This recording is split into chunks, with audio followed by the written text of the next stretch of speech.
नमस्कार दोस्तों, welcome to YouTube channel KC fundas. My name is Kunal Chaudhary. Today I thought that I should speak about beverages, यानी कि पेय पदार्थ जो हमारी ज़िंदगी में इम्पोर्टेंस तो बहुत रखते हैं, पर शायद हम उसकी इतनी इम्पोर्टेंस या तो समझ नहीं पाते हैं या देख नहीं पाते हैं. इसका एक जीता जागता एग्जाम्पल है कि हम अपने खाने के बारे में तो बहुत विचार करते हैं, थॉट्स देते हैं, अंडरस्टैंड करने की कोशिश करते हैं कि कितना हम हेल्दी खा सकते हैं ताकि हम अपने शरीर को फिट रख सकें. बट पूरी दिनचर्या के अंदर हम बहुत अलग प्रकार के बेवरेजेस का सेवन भी करते हैं. So I thought that why not to talk about the beverages. Beverages को नॉर्मली अगर आप देखें सो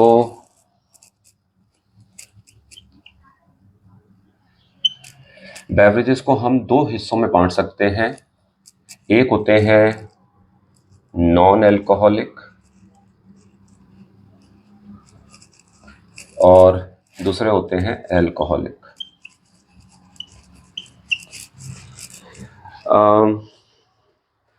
मुख्यतः अल्कोहलिक और non alcoholic. So non alcoholic में अगर हम देखें तो नॉन अल्कोहलिक को हम मोटा मोटा 4 श्रेणियों में बांट सकते हैं. पहला हो गया वाटर, दूसरा हो गया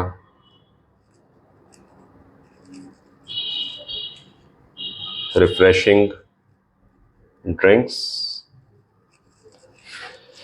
तीसरा हो गया नरिशिंग ड्रिंक्स और चौथा हो गया आपका stimulating drinks.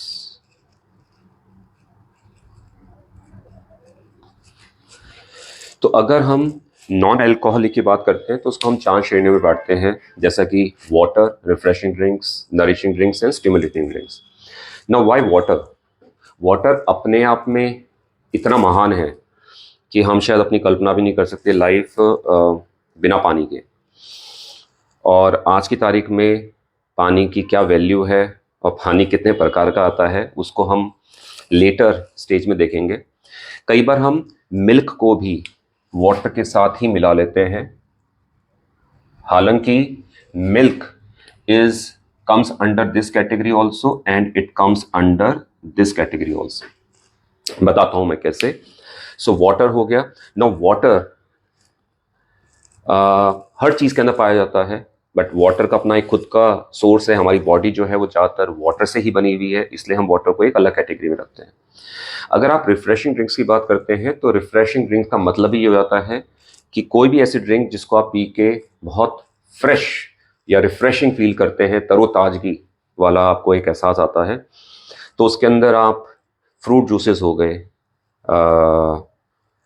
Fresh lime soda हो गया या शिकंजी हो गई, कार्बोनेटेड ड्रिंक जिसके अंदर की कार्बन डाइऑक्साइड होती है, ये सब चीज़ें आपकी रिफ्रेशिंग ड्रिंक्स के अंदर पाई जाती है.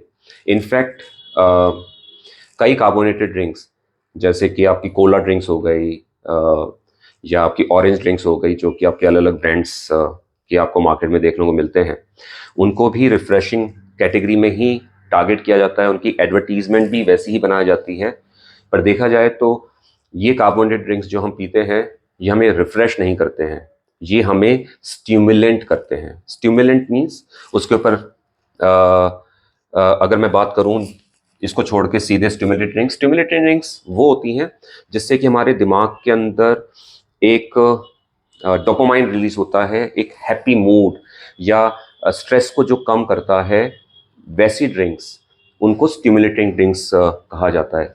नाउ स्टिमुलेटिंग ड्रिंक्स में मुख्यतः 3 बेवरेजेस आते हैं.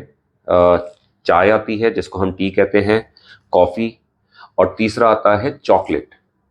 So T, coffee and chocolate मुख्यतः स्टिमुलेटिंग ड्रिंक्स में डाला जाता है. उसका कारण ये है कि तीनों के अंदर ही कैफीन की एक मात्रा होती है, और कैफीन एक स्टिमुलस होता है, एक केमिकल होता है जो आपके जब आप इसको पीते हैं तो आपका दिमाग डोपामिन रिलीज करता है, जो कि एक हैप्पी हार्मोन है। सो जो कार्बोनेटेड ड्रिंक्स होती हैं उसको मैं क्यों स्टिमुलेटेड ड्रिंक्स में बोल रहा हूँ, बिकॉज स्टिमुलेटेड ड्रिंक्स के अंदर उसका भी एक बहुत बड़ा हिस्सा है, क्योंकि जितनी भी कार्बोनेटेड ड्रिंक्स हम जो पीते हैं उसके अंदर भी कैफीन पाया जाता है। इनफैक्ट आपने एनर्जी ड्रिंक्स का नाम सुना होगा, राइट? तो वो जो एनर्जी ड्रिंक्स होती हैं उसके अंदर भी बहुत ज़्यादा मात्रा में कैफीन पाया जाता है, और इसलिए उनको भी हम स्टिमुलेटिंग ड्रिंक्स के कैटेगरी में लाते हैं। जो चौथा है वो है आपका नरिशिंग ड्रिंक्स। नरिशिंग ड्रिंक्स जो भी आपके शरीर को न्यूट्रिएंट्स देता हो, जिससे कि आपकी हेल्थ और बेटर हो सकती है, उनको हम नरिशिंग ड्रिंक्स में कहते हैं। नाउ नरिशिंग ड्रिंक्स विद और विदाउट मिल्क हो सकती है, इसलिए मैंने आपको कहा था कि मिल्क एक वाटर की कैटेगरी में भी आ सकता है और मिल्क को हम नरिशिंग ड्रिंक्स में भी डाल सकते हैं। फॉर एग्जांपल आपके जितने भी बच्चों के जो नरिशिंग ड्रिंक्स आते हैं अलग अलग ब्रांड्स के अंदर, जिसको हम दूध में मिला के पीते हैं, उनको हम नरिशिंग ड्रिंक्स की कैटेगरी में डाल सकते हैं। In fact there are certain drinks जिसके अंदर हमें दूध की भी जरूरत नहीं है, जैसे कि कॉम्प्लान एक बहुत बड़ा ब्रांड हो चुका है पहले मार्केट के अंदर, तो उसको आप दूध के साथ या बिना दूध के भी आप ले सकते हैं, पानी के अंदर मिक्स करके आप पीते हैं, तो वो नरिशिंग ड्रिंक्स की कैटेगरी में आता है। नाउ ये नरिशिंग ड्रिंक्स करते क्या हैं? जब हम पूरे दिन में जो भी अपने खाना खाते हैं, बेवरेजेस पीते हैं, तो because of our food habits कुछ न्यूट्रिएंट्स होते हैं जो रह जाते हैं, या जो शरीर की खुराक या जो शरीर की ज़रूरत है उसको पूरा नहीं कर पाते हैं, तो आप ये ड्रिंक्स पी के उस कमी को पूरा कर सकते हैं। फॉर एग्ज़ाम्पल बच्चे जो होते हैं वो ज़्यादातर कार्बोहाइड्रेट्स और फैट्स ज़्यादा खाना पसंद करते हैं, उनकी डाइट में प्रोटीन्स नहीं होता है, इसलिए अगर आप देखेंगे जितनी भी ये नरिशिंग ड्रिंक्स होती हैं इसके अंदर प्रोटीन की मात्रा काफ़ी अच्छी होती है, जो कि एक बढ़ते हुए बच्चे के लिए बहुत ज़रूरी है। सो ये 4 बेसिक कैटेगरीज होती हैं जो नॉन एल्कोहलिक में आती है। नाउ अगर मैं एल्कोहलिक की बात करूं,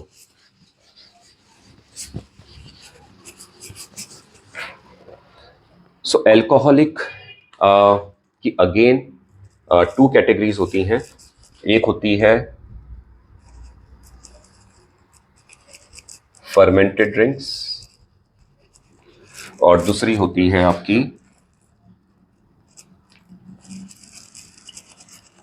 डिस्टिल्ड ड्रिंक्स।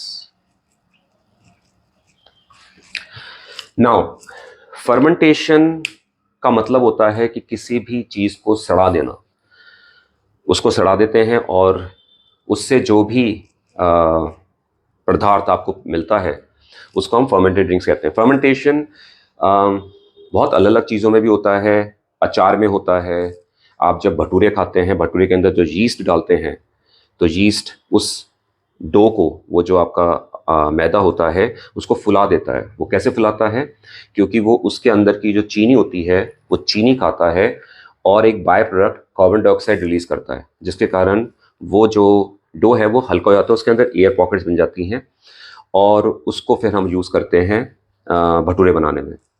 ऐसे ही फर्मेंटेड ड्रिंक्स में क्या होता है, आप उसको सड़ाते हो, किसी भी वो अनाज हो सकता है, वो फल हो सकता है, तो उसको अगर आप एक कंट्रोल प्रोसीजर में सड़ाते हैं तो यीस्ट जो होता है वो आपका उस शुगर स्टार्च जो भी उस प्रोडक्ट में उसको खाता है और वो एल्कोहल प्रोड्यूस करता है, जिसको कहते हैं ethyl alcohol, C2H5OH, C2H5OH plus carbon dioxide. इसी के अंदर जो थोड़े से नौसिखिया लोग होते हैं और पैसा कमाने के चक्कर में जो हम बोलते हैं कि कई बार वो कच्ची शराब बना लेते हैं, वो कच्ची शराब क्या होती है? मिथाइल अल्कोहल, जिसका जो फॉर्मूला होता है वो CH3OH होता है और वो पॉइजनस होता है, वो इंसान की जान ले सकता है, वो आँख अंधे कर सकता है। जबकि इथाइल अल्कोहल बहुत सेफ होते हैं। और इथाइल अल्कोहल सिर्फ ड्रिंक्स के अंदर नहीं, आपकी मेडिसिन में, मेडिकल फ्रंट पे बहुत ज़्यादा इसका इस्तेमाल होता है। खैर, हम वापस से अपने टॉपिक पे आते हैं। तो फर्मेंटेड ड्रिंक्स में अगर हम मुख्यतः देखें तो हमें 3 ड्रिंक्स देखने को मिलती हैं जो कि बहुत पॉपुलर हैं। पहली है बियर, दूसरी है सिडर,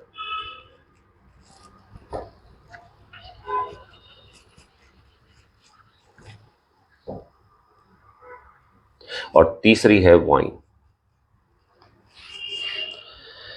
अगर मैं डिस्टिल ड्रिंक्स की बात करूं तो डिस्टिल ड्रिंक्स का मतलब ये होता है कि जो भी आपके पास फर्मेंटेड ड्रिंक्स आई हैं उसमें जो अल्कोहल परसेंटेज होता है वो 5% से लेकर करीब करीब 16 से 17% अल्कोहल होता है बाय वॉल्यूम। बाय वॉल्यूम का मतलब ये हो गया कि अगर आपके पास एक फर्मेंटेड ड्रिंक है जो कि 100 ml है, तो 100 ml के अंदर 5 से लेकर 15-16% उसमें वो अल्कोहल मिलेगा। यानी कि 100 ml में से अगर आप 15% ml बोलते हैं तो 15 ml हो गया। बाकी जो 85% होता है वो वाटर होता है, कॉन्जीनियर्स होते हैं, और एसिटॉल होता है जो कि फ्लेवरिंग सब्सटेंस होता है जो कि उस ड्रिंक को फ्लेवर्स देता है।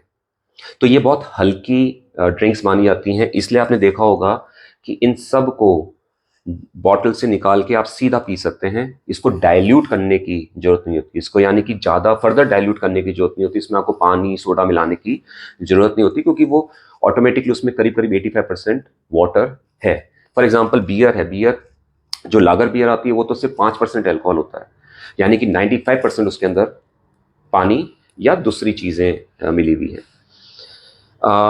डिस्टिल का मतलब ये होता है कि वहाँ पे आप उसके अंदर फर्दर उसको रीहीट करते हैं, और जो अल्कोहल, क्योंकि वो पानी के तापमान यानी 100 डिग्री से कम 65-68 डिग्री पे इवेपोरेट होता है, उड़ता है, तो उसको हम दूसरी जगह पे वेपोराइज फॉर्म को कंडेंस करके उसको एक्सट्रैक्ट कर लेते हैं पानी से। तो उसके कारण क्या होता है, जो हमारा अल्कोहल का जो कॉन्सेंट्रेशन है वो बढ़ जाता है। और इसी के अंदर अगर आप देखें जो मेन आपकी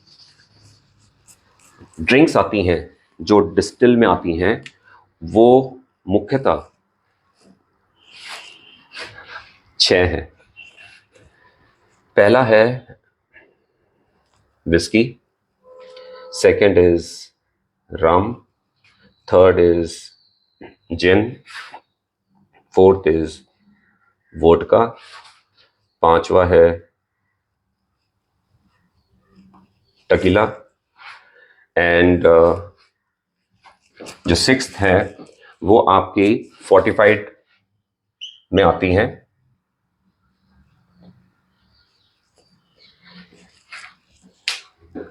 एंड मिसलेनियस। फोर्टिफाइड्स हो सकती हैं। फोर्टिफाइड मीन जिसके अंदर हमने अल्कोहल ज़्यादा मिक्स करके उसके अल्कोहल को ऊपर बढ़ा दिया, और फोर्टिफाइड को हम फर्मेंटेड ड्रिंक्स में पढ़ेंगे जो कि ज़्यादातर जो वाइन से रिलेटेड होती है, एंड स्लैश मिसलेनियस जो कि आपकी कई जो चीज़ें हैं जो आपकी लोकल्स जैसे यूरोप की हैं आपकी, जिसको हम ब्रांडी बोलते हैं। So these are the 6 categories of distilled drinks. ये एक बेसिक चार्ट है डिस्टिल्ड ड्रिंक्स का, फर्मेंटेड ड्रिंक्स का और नॉन अल्कोहलिक का, जो हमने से पहले देखा था। मैं आपको नेक्स्ट चैप्टर के अंदर इसी में से एक पर्टिकुलर कैटेगरी को उठा के we will go into details और समझने की कोशिश करेंगे कि ये जितने भी बेवरेजेस हैं ये हमारी लाइफ में क्या मीनिंग रखते हैं और इसका सोशल इन्फ्लुएंस क्या है। अगर आपको मेरा ये वीडियो पसंद आया हो तो प्लीज़ इसको लाइक करें, सब्सक्राइब करें, और अगर आपके पास कोई राय, कोई सुझाव है तो प्लीज़ कमेंट्स करें। Till that time, take care.